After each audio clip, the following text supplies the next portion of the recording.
What are the WTO's challenges with developing nations? Imagine a world where every country plays by the same rules in trade.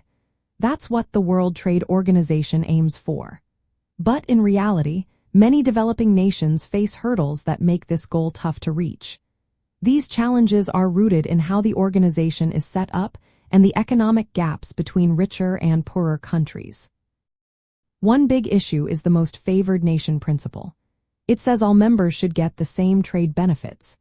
But this can hurt smaller or poorer countries because they might not have the bargaining power to get better deals. They often end up with less favorable terms compared to big economies. To help them, the WTO offers special and differential treatment. This means developing countries can get longer times to meet trade rules or special exemptions.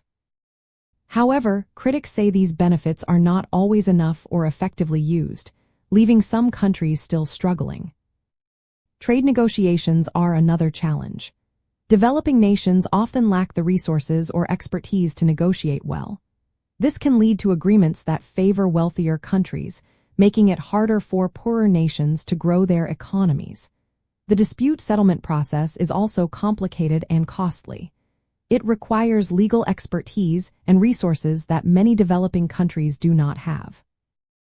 As a result, they may not defend their trade interests effectively, leaving them vulnerable to unfair practices. Access to markets is vital for growth, but barriers still exist.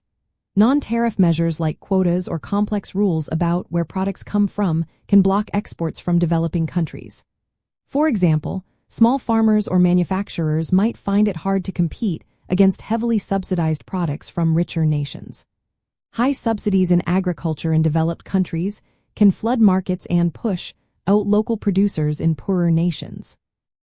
Also, strict intellectual property rules can limit access to medicines and technology, affecting health and development.